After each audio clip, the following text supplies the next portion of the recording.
সারাদিনের খবর নিয়ে আমাদের নিয়মিত আয়োজন। আজ সারাদিন সঙ্গে আছে ইমদাদুল হক। শেখ হাসিনা সরকারের পতনের দিন ঢাকার আশুলিয়ায় নির্বিচার গুলিতে 6 জনকে হত্যার পর গাড়িতে তুলে আগুন দিয়ে পুড়িয়ে ফেলা হয় লাশ। রোমহর্ষক এই ঘটনায় মামলার তদন্তের শেষ পর্যায়ে এসে গুলি করে হত্যার ভিডিও ফুটেজ হাতে এসেছে তদন্ত সংস্থার। এতে বেশ কয়েকজনকে শনাক্ত করা গেছে বলে জানিয়েছে প্রসিকিউশন। জুলাই আগস্টের ধানমন্ডি থানার হত্যা মামলায় জিবির সাবেক ডিসি মশিউর রহমান, নাসা গ্রুপের চেয়ারম্যান নজরুল ইসলাম মজুমদার ও ঢাকা মহানগর আওয়ামী লীগের সাবেক সাধারণ সম্পাদক শাহে আলম মুরাদকে গ্রেফতার দেখিয়েছেন আদালত।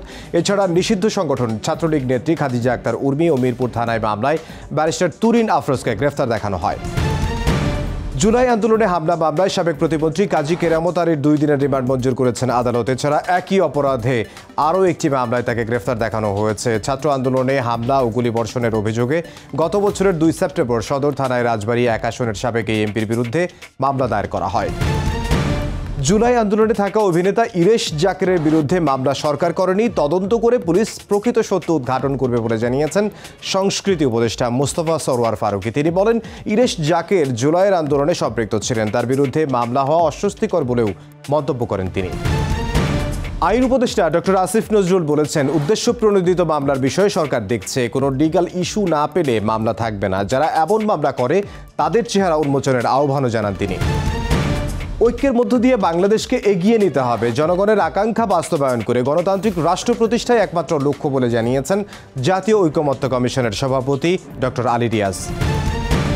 দেশ গঠনে ঐক্যবদ্ধ হওয়ার আহ্বান জানিয়ে জামায়াতে ইসলামীর আমির বলেন, ঐক্যবদ্ধ হলে ব্যক্তিগতভাবে কেউ পরাজিত হলেও জাতিগতভাবে বিজয় আসবে। বিগত সময়ের হত্যাকাণ্ডের বিচার না হলে দেশ কখনো ফ্যাসিবাদ মুক্ত হবে না বলেও মন্তব্য করেন জামায়াত নেতারা। জনবান্ধব সরকার গড়তে তরুণদের চাওয়া জানতে সারা দেশে নতুন কর্মসূচি ঘোষণা করেছে ছাত্রদল, যুবদল ও স্বেচ্ছাসেবক দল। যুবদল সভাপতি অভিযোগ করেন, আওয়ামী লীগের দোসররা এখন ভিড়ছে জামায়াত ও এনসিপিতে। মধ্যরাতে শুরু হচ্ছে হজ যাত্রা। প্রথম ফ্লাইটে যাচ্ছেন 419 জন যাত্রী। তাদের পদভারে মুখর আশকোনা হজ ক্যাম্প। জোরদার করা হয়েছে নিরাপত্তা ব্যবস্থা। জম্মু কাশ্মীরে সন্ত্রাসী হামলার পর টানা 4র্থ দিনের মতো ভারত পাকিস্তান সীমান্তে গোলাগুলি হয়েছে।